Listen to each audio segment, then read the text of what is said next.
Well, the biggest question at Arsenal right now is who is going to be the backup striker for Gabriel Jesus? And we've been told by an Arsenal correspondent for the Standard Sport that they are really scouting on lots of players, and amongst all those they're scouting on, they have to choose one. Now, that leaves us with a very huge question on the future of Balogun, if at all Arsenal is in search of a Jesus backup, because most of us thought that maybe Balogun would have found himself in a position of playing as a backup for Jesus. Welcome to this channel, Rokani Media Football. How are you guys, and where you watching us from? Third video of the day, and don't forget to subscribe to this channel so as not to miss out on stories that we do upload in here on a daily.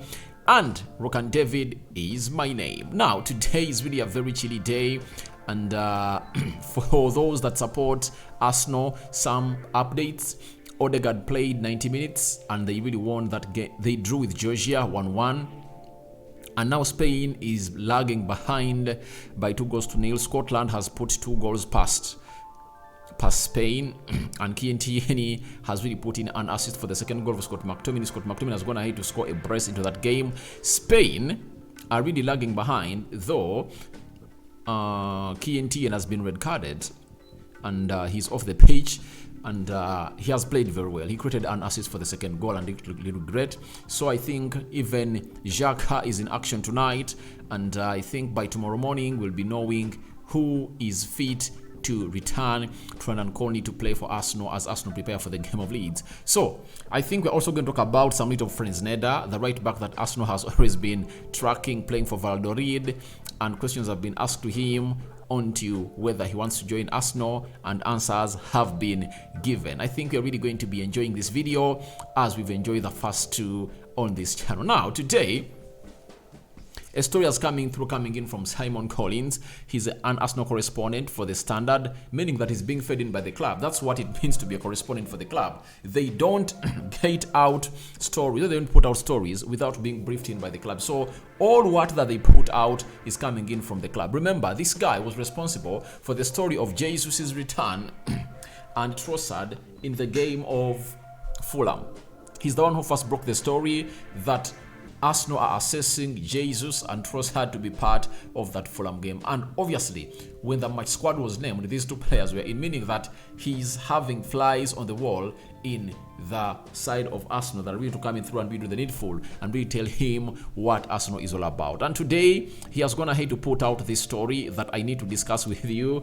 He has told us that Arsenal have scouted players such as Calvert-Lewin, Vlahovic, Abraham and Victor Osimhen, but also taken note of a 6-foot 3-inch striker, Rasmus Højlund, who scored 5 goals in 2 games for Denmark last week, despite being only 20 years of age. Now, to me, I want to take out the following. Calvert-Lewin, for the previous 2 seasons, he has been an injury-prone player, so I think I'm taking him out.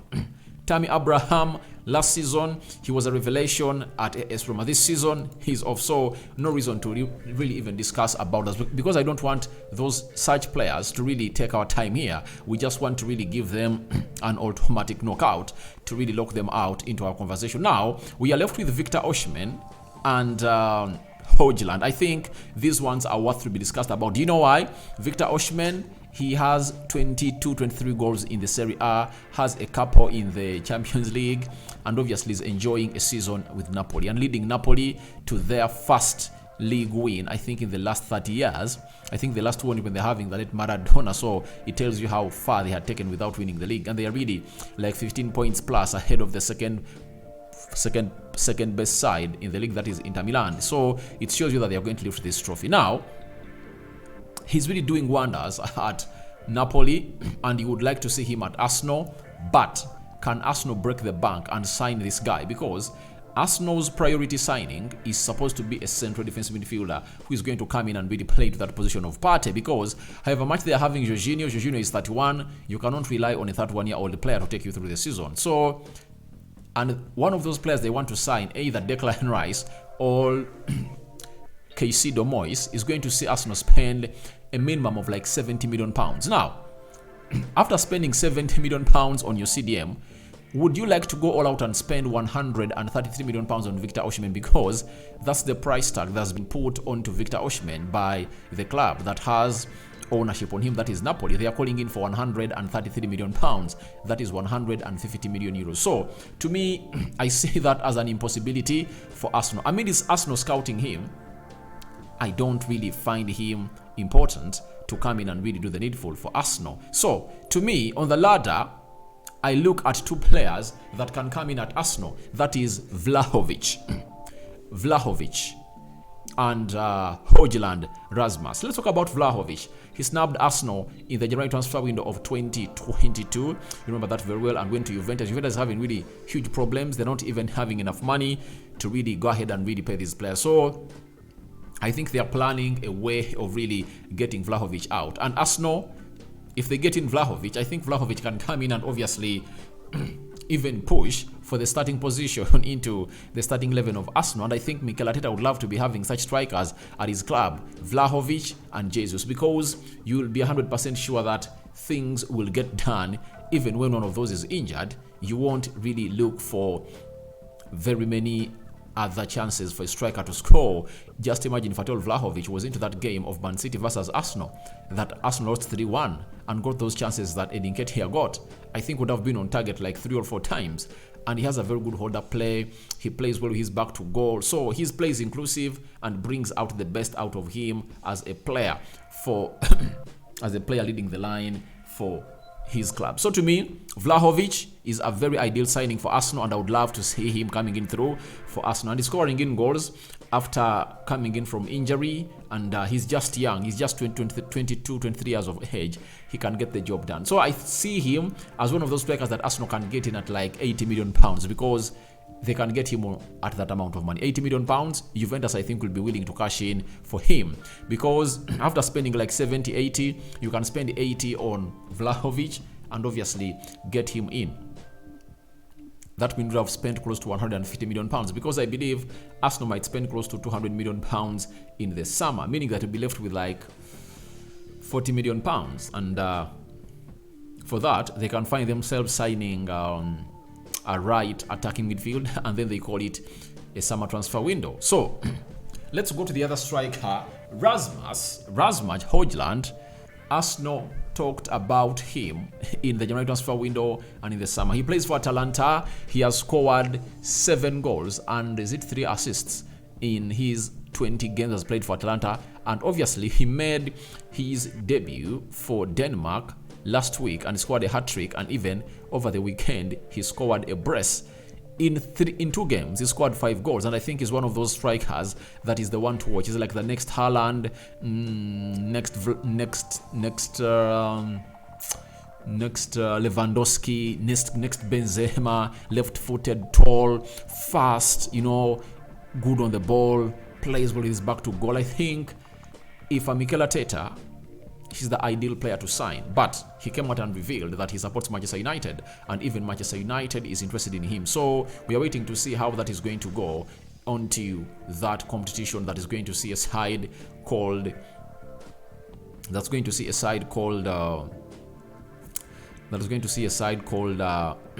Arsenal going in for him. But to me, he's the more realistic striker that Arsenal should get. Why? He's almost different from Gabriel Jesus. He's tall. He can win the aerial duels. He's clinical.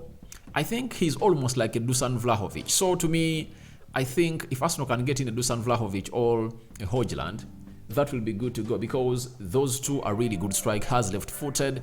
They give you something different that Jesus doesn't give you. They have some good aerial presence, and that can complement the attacking prowess of Arsenal when they're really playing different teams that really do what we call the low block, or really park the bus, because these players can just find themselves winning those aerial duels and obviously either score or set rebounders for their fellow teammates. So to me, I look at those two as the only realistic targets for Arsenal that they can get out of the very men that I mentioned: Victor Osimhen, Calvert-Lewin, and Tammy Abraham.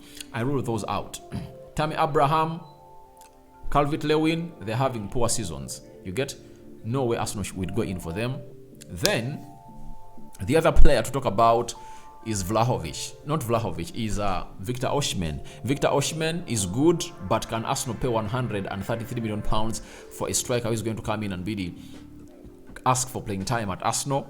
So I think that can't work out for Arsenal. They will either go in for Højlund or Dusan Vlahovic or any other striker that fits the profile of the manager of Arsenal, that is Mikel Arteta. Now, having talked about all that, where does it leave Balogun, Florin? Because he has scored 17 goals for Steady Reigns. He's not playing for Marseille, he's not playing for Nice, he's playing for a team known as Steady Reigns, and he's scoring in goals for fun.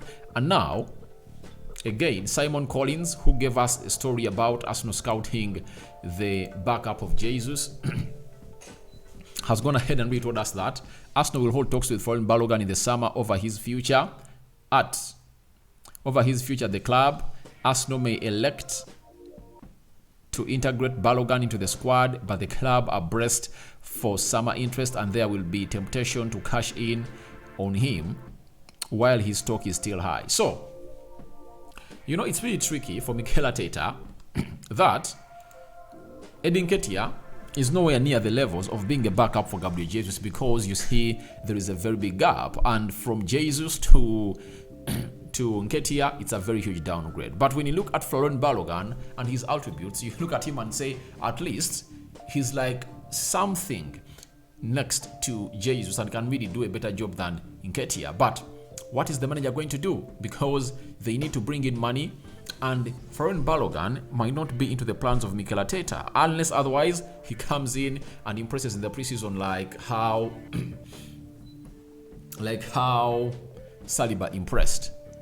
And obviously, Arteta would be liking to have three strikers. That's it. So Jesus, Nketiah, and Florin Balogun. And if at all he is to really keep Balogun at the club of Arsenal, then it will save them some money. They won't go in for Vlahovic. They won't go in for Højlund, provided he proves to the club that he's really great. But it comes in with a lot of pressure.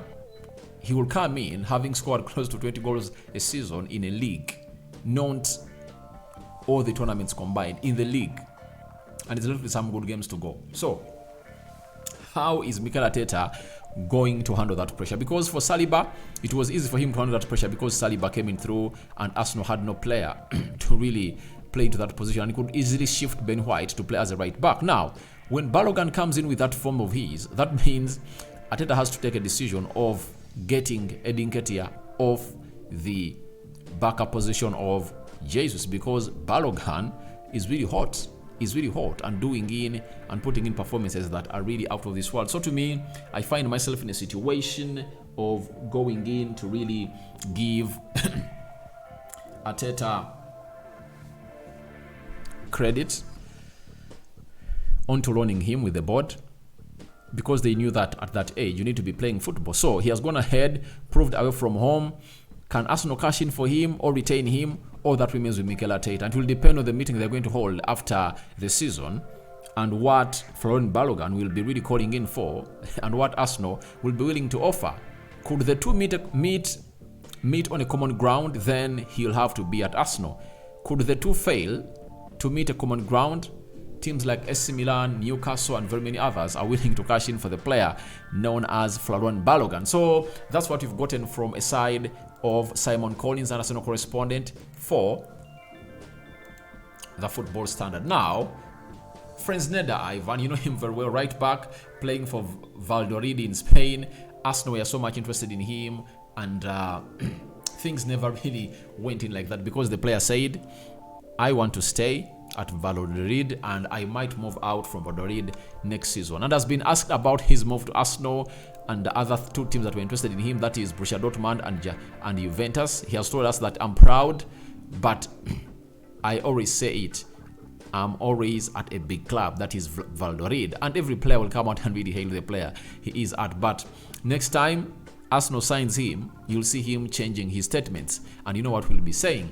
Then asked on if him currently learning English and Germany has to do with his potential move away from Valladolid, he said, I have always valued studies with a view of the future beyond football. I'm a person who likes to learn languages. Very good answer, but it shows you that he's anticipating a move either to Germany or to England, because in the summer Arsenal and Borussia Dortmund were the two teams really wanting to sign the player, and I think he said, let me stay in Spain and play these remaining 6 months. Then in the summer, I'll find myself at Arsenal or at Borussia Dortmund. So for me, let me just try to learn some good languages, Germany, because I might go there and I might find myself at Arsenal. Let me learn some bit of English. So that is Ivan Fresneda doing the needful for the club of Valladolid. But I think Arsenal is scouting the player to come out and act as an understudy for Ben White. And it shows you how good Mikel Arteta had gone ahead to really identify that maybe they're going to be short by a player in that right back position, because Tomiyasu is an injury-prone player. And here he comes and obviously gets injured again until the end of the season. If I had brought in Fresneda, Arsenal would have not been really in a very bad mode of really even thinking of Saliba, because even Saliba is out. So Ben White would have already shifted back to the central defense, no trouble holding, and then Fresneda played as a right back. So that's the beauty of things and that's happening at Arsenal. So guys, your thoughts on Gabriel Jesus? Backup hunt is on, and what are your thoughts about it? Then Florent Balogun, would you keep him at Arsenal, or you would really let him go and find another team and you get in close to some 40 or 50 million pounds from the English Nigerian born and bred? And lastly, Ivan Fresneda, do you think he's learning English to come out and join Arsenal in the summer? Thank you very much for checking through. Rokani David remains my name. Third video of the day. We are left, I think, with one. So guys, I cover you all in the precious blood of Jesus Christ. May the Lord bless you abundantly. I'm out.